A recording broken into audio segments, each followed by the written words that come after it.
So hi friends, আশা করছি তোমরা সবাই ভালো আছো, কিন্তু আমি একদমই ভালো নেই। দেখো হাতে এটা কী হয়েছে আমি জানি না। তোমরা কে কে জানো অবশ্যই জানাবে আমাকে। সো হাতে প্রচণ্ড ব্যথা, তো তোমাদের এখনই দেখা গেছে ব্যাক ক্যামেরা। সো তোমরা কে কে জানো এটা কি, তো অবশ্যই আমাকে জানাবা।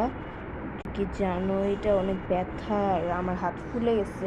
তোমরা কে কে বুঝতেছো, লাল হয়ে পুরো হাত ফুলে গেছে। তো অনেক ব্যথা, অবশ্যই তোমরা আমার জন্য দোয়া করবা। তোমরা সবাই আমার জন্য দোয়া করবা যেন তাড়াতাড়ি আমি ভালো হয়ে যাই, ভালো হয়ে যেন তোমাদের সুন্দর সুন্দর ভিডিও দিতে পারি। তো আমি ভাবতেছি যে আমার যদি ভালো হওয়ার পরে যদি দেখি যে তারপরে আমি একটা সুন্দর একটা নাচের একটা ভিডিও মেক করব আর কি, বড় নাচের একটা ভিডিও মেক করে ছাড়বো। সো তোমরা কি বলো, অবশ্যই আমাকে কমেন্টে জানাবা তোমাদের কি ইচ্ছে। বাই সবাই।